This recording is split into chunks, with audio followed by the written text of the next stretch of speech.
ఖమ్మం జిల్లాలో దాదాపుగా భూదానం భూములు ఏవైతే ఉన్నాయో మరి ఈ భూదానం భూముల్లో నిరుపేదలు వేసుకున్న గుడిసెల్ని మరి అకారణంగా అకస్మాత్తుగా కూల్చివేయడంతో దాదాపుగా ఇప్పటికీ అనేక ప్రజా సంఘాలు ఆందోళన నిర్వహిస్తూ వారి వద్దకు వచ్చి పరామర్శించి వెళ్ళిపోతున్న నేపథ్యంలోనే మరి ఈరోజు గత 2 రోజులుగా గత 3-4 రోజుల నుంచిగా మరి JAC SC ST BC JAC కావచ్చు, తెలంగాణ జాగృతి కావచ్చు, నిరుపేదలు ఎవరైతుండ్రో మరి అక్కడ గుడిసెలు వేసుకున్నటువంటి నిరుపేద గుడిసె వేసుకున్న ప్రజలందరూ కూడా ఖచ్చితంగా అక్కడ ఆ ప్రాంతంలోనే నివాస స్థలాలు ఇచ్చి ఇండ్లు మంజూరు చేయాలని చెప్పి డిమాండ్ చేస్తూ వారికి అండగా నిలబడుతూ ఈరోజు దాదాపుగా భారీ ఎత్తున ధర్నా నిర్వహించిన పరిస్థితి కనపడుతుంది. ఈ నేపథ్యంలో దాదాపుగా తిరిగి మరోసారి వారి దీక్షను కూడా కొనసాగిస్తూ ఎట్టి పరిస్థితుల్లో వారికి న్యాయం జరిగేంత వరకు తమ ఆందోళన కొనసాగిస్తామని చెప్పి వారు ప్రకటిస్తూ ఉన్నారు. దీనికి సంబంధించి ఇంకా అనేక విషయాలు వారిని అడిగి తెలుసుకునే ప్రయత్నం చేద్దాం.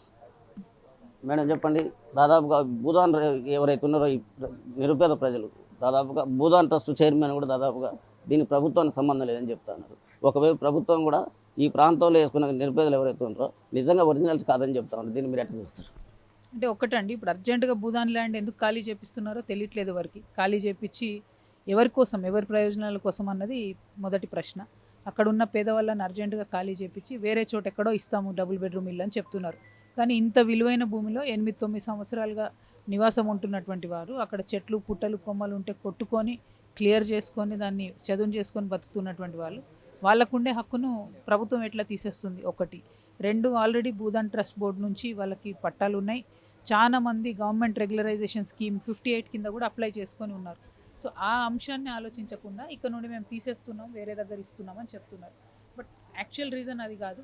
డెఫినెట్గా ఎవరో ప్రైవేట్ వ్యక్తులకు ఇవ్వడానికి, ఆ భూదాన్ ల్యాండ్ ఖాళీ చేయడానికి ఈ జిల్లాలో ఉండేటటువంటి కాంగ్రెస్ పార్టీ నాయకులంతా కలిసి ఆలోచన చేస్తున్నారనేది స్పష్టంగా అర్థమవుతా ఉంది. కాబట్టి ఆ కుట్రల్ని ఛేదించి ఆ పేద ప్రజలకు వారి భూమిని వారికి ఇప్పించడానికే ఇవాళ నిరాహార దీక్ష చేయాలని చెప్పి నిర్ణయం తీసుకోవడం జరిగింది. సో ఎక్కడైతే ఇండ్లు కూలగొట్టారో అక్కడే తిరిగి ఇల్లు కట్టి ఇవ్వాలి అనేటటువంటి ఒకే ఒక సింగిల్ పాయింట్ ఎజెండాతోని నేనైనా డాక్టర్ విశారదన్ గారైనా ఇవాళ దీక్షకు పూనుకున్నాము. మరి ఎన్ని రోజులైనా సరే ఏమైనా సరే వాళ్ళు అట్లా పేద ప్రజలకు అదే చోట పట్టాలు ఇచ్చేయడానికి మేము ప్రయత్నం చేస్తాం, దీక్ష కొనసాగిస్తాం. అంటే గతంలో బీఆర్ఎస్ గవర్నమెంట్ ఉన్నప్పుడు 2 సార్లు దాదాపుగా అదే గుడిసె ఆ ప్రాంతాలు వెలుగుమట్లో ఉన్నటువంటి నిరుపేదలు ఎవరు చేసుకున్నారో 2 సార్లు కూల్చే ప్రయత్నం చేశారు. తిరిగి వారికి ఒక భోజనాలు ఏర్పాటు చేస్తూ మరొక వారిని పర్మనెన్స్లకు కూడా వస్తున్న పరిస్థితి. ఈ పరిణామాన్ని ఎట్లా చూడొచ్చు? అంటే ఏ పార్టీ ఏం చేస్తుంది అన్నది మాకు అనవసరం అండి. ఒకటి మాత్రం, అన్ని పార్టీలది జస్ట్ ఎగ్జిబిషన్ లాగా వచ్చి వెళ్తున్నారు అన్నది మాత్రం అర్థమవుతున్నది. బీఆర్ఎస్ పార్టీ అక్కడెక్కడో భోజనాలు పెట్టే ప్రయత్నాలు కూడా చేస్తున్నది. అయినప్పటికీ అది సొల్యూషన్ కాదు కదా. సొల్యూషన్ కావాలి. ప్రభుత్వాన్ని ప్రెషర్ గురి చేసి వారిని మెడలు వంచి పేద ప్రజల భూమిని కాపాడి తిరిగి పేద ప్రజలకు ఇవ్వాలి. ఇప్పుడు ఆ సొల్యూషన్ కోసమే ఇవాళ ఒక యునైటెడ్ ఫ్రంట్ లాగా, ఒక సంయుక్త పోరాట వేదికలాగా నేను కానీ డాక్టర్ విశారదన్ గారిని ప్రయత్నం చేస్తూ ఉన్నాం. సో అది ఒక మంచి ఒరవడిని ఫ్యూచర్లో తీసుకొస్తుందని, ఇట్లా జవాబుదారీతనం లేకుండా తిరుగుతున్నటువంటి రాజకీయ పార్టీలన్నిటికీ కూడా ఇదొక మంచి జవాబు అవుతుందని చెప్పి నేను నమ్ముతూ ఉన్నాను. రాజకీయ పార్టీలు, అది కాంగ్రెస్ కావచ్చు, బీజేపీ కావచ్చు, బీఆర్ఎస్ కావచ్చు, అసలు ఎక్కడ కూడా స్పందించలేదు ఈ అంశం పట్ల, ఇంట్రెస్ట్ చూపించలేదు. అంటే ఒక్క రోజు 750 మంది పేద ప్రజల ఇండ్లు కూలగొడితే కూడా చీమ గుట్టినట్టు లేకపోవడం ఎంతవరకు కరెక్ట్? అందుకని ఒక సొల్యూషన్ బేస్డ్ పాలిటిక్స్ చేయాలన్న ఉద్దేశంతో ఈ ప్రయత్నం మేము ప్రారంభించాం. ఖచ్చితంగా సక్సెస్ అవుతుందని బలంగా నమ్ముతున్నాం. పేద ప్రజలకు న్యాయం జరుగుతుందని నమ్ముతున్నాం. అంటే మీరు ఈరోజు ఉదయం వచ్చిన కాంచి కూడా దాదాపుగా ఈ ప్రాంతం ఆ ప్రాంతంలో గుడిసెలు వేసుకున్న నిరుపేదలు ఎవరు దాదాపు వారి బాధను మొత్తం ఎటువంటి నోటీసులు ఇవ్వకుండా అకస్మాత్తుగా 10 సంవత్సరాల పాటు ఉన్నటువంటి నివాసాలను కూల్చివేయడం, అంటే వారు చెప్తున్న బాధని మీరు ఎట్లా అర్థం చేస్తారు? అంటే ఎవరికైనా బాధ ఉంటుంది కదండి. అది కూడా జనరల్గా ఒక పేదవాళ్ళకి ఒక జీవితకాలం సరిపోతుందండి ఇల్లు కట్టడానికి. అంటే ఉన్న సేవింగ్స్ అన్నీ కూడా కలిపి ఇల్లు కట్టుకుంటారు. చాలా మంది అక్కడ అదే పరిస్థితిలో ఉన్నారు. చాలా మంది కూడా కూలీనాలి చేసుకునేటటువంటి పేద ప్రజలు, సుతారు పని చేసుకునే వాళ్ళు, కూలీలకు వెళ్ళే వాళ్ళు, ఇట్లాంటి ప్రజలు ఉన్నారు. అంటే అటువంటి ప్రజల దగ్గర నుంచి భూమిని లాక్కొని, ఇల్లు లాక్కొని ఎవరో పెద్దవాళ్ళకి ఇవ్వాలని చేస్తున్నటువంటి కుట్రలు మాత్రం ఎట్టి పరిస్థితులలో మనం ఎవరం కూడా ఒప్పుకోకూడదండి. అది కరెక్ట్ కాదు. సో ఆ పేద ప్రజల బాధ అర్థమైంది కాబట్టి, ఆ పేద ప్రజల ఇళ్లలో ఆవేదన అర్థమైంది కాబట్టి మేము ఈ ప్రయత్నం చేస్తున్నాం. ఖచ్చితంగా సక్సెస్ అవుతామని నమ్ముతున్నాం. మీరు చెప్పండి, దాదాపుగా మీరు ఈ ఉద్యమంలో నెత్తికి తీసుకున్నారు, భుజాన్ని వేసుకున్న తర్వాత ఈ ప్రాంతంలో ఉన్న ప్రజలు మొత్తం కూడా దాదాపుగా కవిత గారు వచ్చారు, శరణ గారు మా అండగా ఉన్నారు అని చెప్పి ఒక ధైర్యాన్ని వెలిపిస్తున్నారు. దీన్ని ఎట్లా చూస్తారు? బేసిక్గా ఏంటంటే తెలంగాణలో ఏదైనా సమస్య వచ్చినప్పుడు ఆ రోజుల్లో కమ్యూనిస్ట్ పార్టీలు చాలా పెద్ద ఎత్తున వచ్చాయి. ఆ రోజుల్లో ఖమ్మం జిల్లాలో మంచికంటి రామకృష్ణరావు గారు, చిర్రావూరు లక్ష్మీనారాయణ గారు, బొమ్మకంటి గారు ఇట్లా చాలామంది దాన ధర్మాలు చేయడం, పేద ప్రజలకు అండగా ఉండడం, భూములు ఇవ్వడం, ఈ ట్రెడిషన్ అంతా చాలా గొప్పగా సాగింది. కానీ ఇప్పుడు వచ్చేసరికి ఖమ్మం జిల్లాలో ఇంత ఆర్తనాదాలు కనిపిస్తూ ఉంటే ఒక్క కమ్యూనిస్ట్ పార్టీ కూడా కనపడకుండా డిసప్పియర్ అయిపోయింది. ఇలాంటి పరిస్థితుల్లో ఈ బాధితులకి ఎవరు అండగా ఉండాలి? గవర్నమెంట్ నోట్ల మన్ను కొట్టింది, బీజేపీ అనే కేంద్ర ప్రభుత్వం వచ్చి ఫార్మాలిటీగా కనిపించిపోయింది, బీఆర్ఎస్ పార్టీ ఒక సెకండ్ వచ్చి కనిపించిపోయింది, కాంగ్రెస్ పార్టీ వాడు మోసం చేసిండు.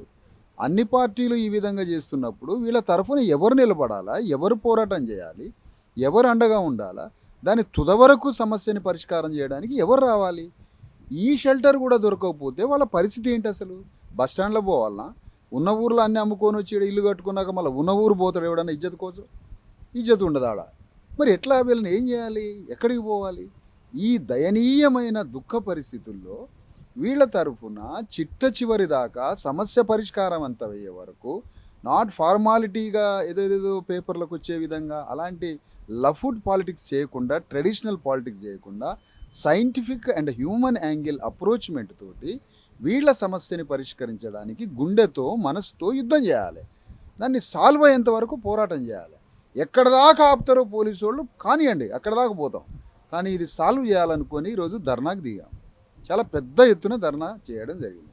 సంయుక్తంగా కవిత గారు, జాగృతి రాష్ట్ర అధ్యక్షురాలు, ఇటువైపు మరి బీసీ ఎస్సీ ఎస్టీ జేఏసీ, ధర్మ సమాజ్ పార్టీ ఒక సంయుక్తంగా కలిసి పనిచేయాలి. కొన్ని అంశాల పట్ల అంశాల వారీగా సంఘటనల రీత్యా ఎవరి పార్టీ పాలసీ, ఎవరి ఎజెండా, మేనిఫెస్టోలు వాళ్ళకు ఉండొచ్చు. బట్ సంఘటన సమాజంలో ఎవరో ఒకటి మీద రాయేసినో, అన్యాయంగా ఒకటిని చంపితేనో, కొడితేనో, ఏదైనా భూమి లాక్కుంటేనో ఆ సంఘటన పట్ల ఎవరైనా వచ్చి దానికి హ్యూమన్ కైండ్ తోటి సపోర్ట్ చేయాలి, పని చేయాలి, పరిష్కారం చూపించాలి. ఆ సందర్భంగా మేము కోరుకున్నది, అనుకున్నది, జాగృతి మేము అందరం కలిసి ఇష్యూ పరిష్కారవంతం అయ్యే వరకు కొట్లాడాల్సిందే, యుద్ధం చేయాల్సిందే, వారు చేయాల్సిందే. అదే ప్రజలకు నేర్పించినాం. ఇవాళ ప్రజలు తెలంగాణ మొత్తానికి ఒక పోరాట చరిత్రని, కొత్త సందేశాన్ని ఇచ్చిండ్రు వెలుగుమట్ల బాధితులంతా. అంత పెద్ద పోరాటం చేశారు. నాయకులు పోరాటం చేయడం అంటే చూస్తూనే ఉండదు, కానీ బాధితులు పోరాటం చేయడం అనేది చాలా పెద్ద గ్రేట్ అచీవ్మెంట్. అట్లా అందరం కలిసి పోరాడి సాయంత్రం 4 గంటల దాకా ఒక పెద్ద యుద్ధం రణరంగం జరిగితే మేము కలెక్టర్ని రమ్మన్నాము, హామీ ఇవ్వమన్నాము. డాక్యుమెంట్తో వచ్చి కలెక్టర్ వచ్చి మాకు హామీ ఇస్తే లేస్తాము, అదే భూమిలో ఇళ్ళు కట్టాలి, కూల్చిన ఇండ్లు కట్టాలి, పట్టాలు ఇచ్చేసేయాలి, రెగ్యులరైజ్ చేయాలి, వాళ్ళని టచ్ కూడా చేయొద్దు. 20 రోజులు వాళ్ళు కూలినాలికి పోయేదానికి పైసలు ఏవైతే ఖర్చు అయినో ఆ డబ్బు లైవ్లీహుడ్ ఇవ్వాలి, వాళ్ళకి ట్రీట్మెంట్ ఇవ్వాలి, వాళ్ళకి భోజనం పెట్టాలి. మొత్తంగా 20 రోజుల ఖర్చు వాళ్ళకి ఇచ్చి వాళ్ళకి కూలగొట్టిన ఇండ్లని కట్టి ఆ ల్యాండ్ని పట్టాల రూపంలో ఇచ్చేసి వాళ్ళని సేఫ్గా ఉంచాలనేది మా ప్రతిపాదన. కలెక్టర్ పత్తలేడు, ముఖం చాటేసి ఫరారయ్యండు. ఏం మాట్లాడతారు కలెక్టర్? రాజ్యాంగం ద్వారా ఒక బ్యాక్వర్డ్ క్లాస్ నుంచి వచ్చిన ఒక పూర్ సోషల్ సెక్టార్ నుంచి వచ్చి కలెక్టర్ అయ్యి ఈరోజు ఎవరి పక్షాన ఉన్నాడు కలెక్టర్? పేదల పక్షాన ఉన్నాడా, పెద్దల పక్షాన ఉన్నాడా? ఈవెన్ జాయింట్ కలెక్టరు ఈరోజు పత్తా లేకుండా, ముఖం చూపించకుండా ఫరార్ అయిపోయింది. ఈరోజు 3 మంత్రులు. ఎంత సిగ్గుమాలిన బ్రతుకు! మంత్రి అంటే ప్రజల కోసం నిలబడాల్సిన మంత్రులు ప్రజాపరిపాలన అంటే ఇదేనా? పెద్ద కొడుకు అంటే ఇదేనా? లేదంటే ఇందిరమ్మ రాజ్యం అంటే ఇదేనా? ఏం పద్ధతులు ఇవన్నీ? ఏ రాష్ట్రంలో లేదే, ఎక్కడ ఇంతవరకు వినలేదే. కటిక పేదలైన ఇండ్ల మీద ఒక జేసీబీ బుల్డోజర్ వచ్చి భస్వం చేసి వితౌట్ నోటీస్కి నేను కలెక్టర్ని అడిగిన, మీరు నోటీస్ ఇచ్చినట్టుగా నాకు దగ్గర ఆధారం ఒకటి చూపించండి అన్న. మీ దగ్గర ఆధారం లేదు, పంపించిన ఎవరికి పంపారు, ఏ నంబర్ నుంచి ఏ నంబర్కి నోటీసు, ఫోన్లో వాట్సాప్ గ్రూప్లో ఎవరికి నోటీస్ పంపారో మీ దగ్గర ఆధారం ఉందా అంటే తేలగండలేసిండు కలెక్టర్. ఆధారం లేదు. వితౌట్ నోటీస్ ఎట్లా కూలగొడతావు? మనిషివా పశువా? ఎట్లా కూలగొడతావు వితౌట్ నోటీస్? రాజ్యాంగేతరంగా ఒక కొంపను ఎట్లా కూలగొడతావు? 30 లక్షలు పెట్టుకొని కట్టినోడు, 5 లక్షలు పెట్టి కట్టినోడు, ₹1,00,000 పెట్టి రక్త మాంసాలు తర్పణం చేసి కూలినాలి పని చేసి సుతారు పని చేసేటోళ్ళు ఇల్లు కట్టుకున్నారు. ఆ ఇళ్ళని ఎట్లా కూలగొడతారు? ఎవరిస్తున్నారు ఇదంతా? అంటే 2 హైవేల మధ్య ఒక ల్యాండ్ బంగారంతో సమానమైంది. ఈ బంగారం లాంటి భూమిలో పేదలైనటువంటి పూర్ ఫెలోస్ వీళ్ళు ఎట్లుంటారు అని కన్నుబడి ఆ భూమిని కాపాడటానికి భూ కామాందులు చేసిన కామ క్రీడతోటి సమానంగా భూమి మీదని దోచుకున్నారు భూకామాంధులు. అట్లాంటి సంఘటన నుంచి ఈ రాజ్యాన్ని ప్రశ్నించి అడగడానికి ఈ సంయుక్తంగా చేసిన ఈ యుద్ధం, ఈ పోరాటం ఒక సత్ఫలితాన్ని ఇచ్చేంత వరకు ఈ పోరాటం ఆగదు. ఇది ఆత్మగౌరవ సమస్య సార్. ఒక ఒక ఒక ల్యాండ్లో జనరల్గా శ్రామిక వర్గం ఇల్లు ఎట్లా కట్టుకుంటారంటే రోజు కొంచెం పని చేసుకుంటారు. ఎవరెవరు పని చేస్తారు? భార్య, భర్త, పిల్లలు, కుటుంబం అందరు కలిసి సిమెంట్ పైన అంతా కుటుంబం అంతా కలిసి చేసుకుంటుంది. అటు కూలి పని చేస్తారు, వచ్చి ఇల్లు కట్టుకుంటారు. అట్లా అట్లా అట్లా ఒక్కొక్క ఇల్లు కట్టుకొని సార్ 2 ఏళ్ళు కట్టుకునేటోళ్ళు కూడా ఉంటారు. అన్న ఆ వస్తువు తెచ్చి, ఈ వస్తువు తెచ్చి, ఆ వస్తువు తెచ్చి కట్టుకొని ఒక షేప్ తీసుకొచ్చారు. వాళ్ళ పిల్లలు, స్కూల్ పిల్లలు, పేపర్లు, పుస్తకాలు, ఆల్ టికెట్స్, పెన్నులు, పెన్సిల్స్, బుక్స్ మొత్తం నేలమట్టం చేసిన క్రూర టెర్రరిస్ట్ లాగా ప్రవర్తించడం ఏంటి? అసలు ఆ సీన్ చూస్తే నేను అక్కడ మొత్తం పోయాను నిన్న. ఇది ఆఫ్ఘనిస్తాను లేదంటే పాకిస్తాన్లో జరిగిన బాంబు బ్లాస్టింగ్స్ అనిపించింది నాకు.